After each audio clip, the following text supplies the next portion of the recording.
الرحمن الرحيم وبه نستعين وعليه نتوكل.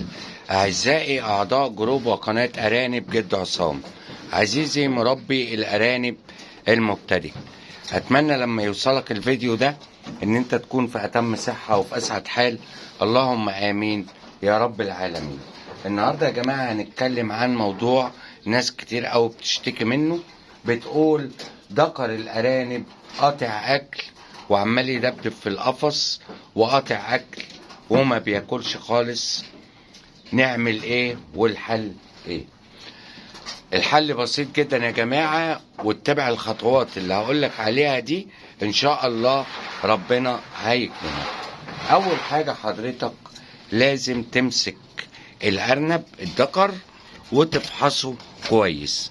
يعني إيه تفحصه كويس؟ تتأكد إن الأرنب أول حاجة ما عندهوش جرب، ما عندهوش تسمق في الأذن، ما عندهوش التهاب عرقوب، ما فيش فيه خراج، ما فيش فيه أي مشاكل. يبقى كده أنت استبعدت إن هو يكون مريض عشان قاطع أكل، إلا إن كان بقى مريض داخليا وده محدش بيعرفه. دي نمرة واحد، أو عنده إسهال أو الكلام ده كله. أبدأ بعد كده أفحص الجهاز الذكري بتاع الأرنب، أبدأ أفحص العضو الذكري، أبقى أفحص الخصيتين، مفيش التهابات في العضو الذكري، مفيش تضخم في الخصيتين، مفيش أي مشاكل. يبقى كده أنا فحصته وشفت الذكر كويس ومفيش فيه أي حاجة. طب امال اعمل ايه بعد كده؟ اشوف العلافة المكان اللي بياكل فيها. طبعا في علافات بتبقى اللي هي زي الكوباية زي كده ديا، اشوف العلافة ممكن يكون العلف عليه بول او عليه اي حاجة، وعشان كده الارنب قاطع اكل ومش عايز ياكل. يبقى هشوف كل الحاجات ديا. لقيت العلافة سليمة، اشوف نبل المية اللي هو زي كده، هل هو الارنب واصل له ميه ولا مش واصل له ميه وبيشرب ولا لا. يبقى انا كده عملت كل اللي عليا.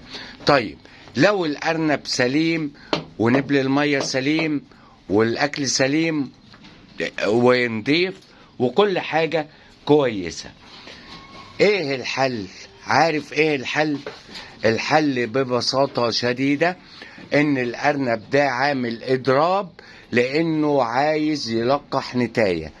يعني ايه الكلام ده يا عم عصام؟ ايوه يا حبيبي، زي ما بكلمك كده، هو الارنب ده زيه زي اي مخلوق من مخلوقات ربنا اللي ربنا خلقها، وعايز يفرغ الطاقة الجنسية بتاعته. لو ملقاش نتاية او انت حبسه وما دخلتلوش نتاية، الذكر في الحالة دي بيعمل اضراب. الاضراب بيكون على شكل ان هو بيقعد يدبدب برجليه او ان هو بيقطع الاكل. يبقى الحل ايه هو؟ الحل حضرتك ان انت تشوف عندك اي نتاية وتدخلها للذكر اللي عندك. ده ذكر زيك يعني. يبقى هتشوف اي نتاية وهتدخلها للذكر. هتقول لي ما عنديش نوت عايزه تلقح او كده. لو عندك ارنبه عشار، لو عندك ارنبه صغيره، لو عندك اي حاجه دخلها له، مجرد ان هو هيشوف نتاية ويفرغ الطاقه الجنسيه بتاعته، اتاكد بنسبه 100% ان الارنب هيرجع ياكل تاني ويبقى صحته كويسه جدا جدا.